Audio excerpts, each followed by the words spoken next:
Hello, this is Joe Pryor with the virtualrealestateteam.com in Oklahoma City, a part of Redbud Realty and Associates. And I want to start something new. I want to start a market update about what's going on in Oklahoma City, especially with Oklahoma City real estate. Probably about every 2 weeks at this point. We could do it every week, but not that much change that really goes on a week-to-week basis. Now, we may do some others about community news, but right now I want to talk about some positive developments that I'm seeing in real estate at this time. Now, here's the good news. We get our statistics for the end of the month, usually about 2 to 3 weeks after the month is over. So right now we're on September statistics. We're going to get October here just any time. And they're supposedly going to look pretty good too. But let me just tell you what happened in September in Oklahoma City real estate sales. Now, this has been a very stable market, as you know, and you look for trends to see if that continues. Now, September is typically not one of the strongest months that we have. In fact, it's really one of the weakest months of the year. And the reason why is you have the start of school in August. Most people have bought and moved into their homes at that time because they want their kids in school. You have the beginning, of course, of holidays like the Labor Day holiday. People getting settled in, getting acclimated to the fall season, especially school. And so sales typically slow down in September, and very often inventory remains fairly high. It usually stays pretty stable from August, but these trends really have changed.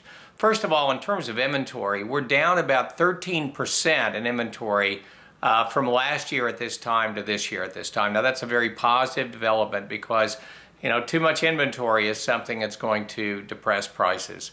The good news is that existing home sales, well, all sales, I should say, in the Oklahoma City metro area have increased almost 28%, a little over 27 and some change percent over last year of closed sales. This is good because you can have homes on the market, you can lower your inventory, but if you don't have sales, then you have to ask yourself the question, what's happening to those houses that didn't sell? At this point, we're seeing a good size number of increase in terms of closings.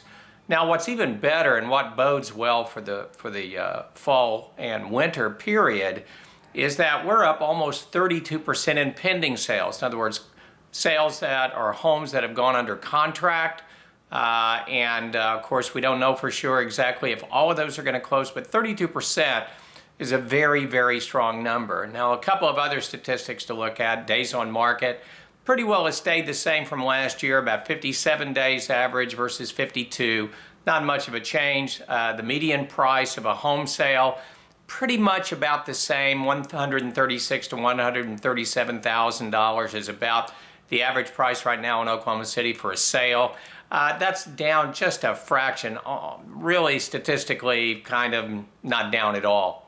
And then the other bit of good news is that the amount of inventory in terms of how we measure absorption rate, in other words, how long does it take with current level of buyers for the existing inventory to sell? And that has gone down, which is good. We're now approaching down to about the 7-month mark. Now, 7 months is just a hair bit over what we call neutral territory. 6 to 7 months pretty well means that there's an equal bias between buyers and sellers. In other words, no really advantage one way or the other.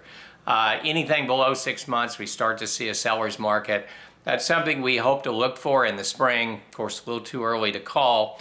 But the good news is as we go into a weaker period of time, that September to January market, we're actually seeing an improvement in the absorption rate. In other words, houses are being sold at a greater rate. Inventory is being reduced. And then in the next month, I'm very anxious to see, and I will give you an update on this, about how that 32% pending sale increase is going to affect the amount of inventory that's out there and the absorption rate. So the market is good. The market is as solid as it's been the last 2 or 3 years. Oklahoma City is still doing terrific with the low unemployment, with a big increase in the amount of personal income growth.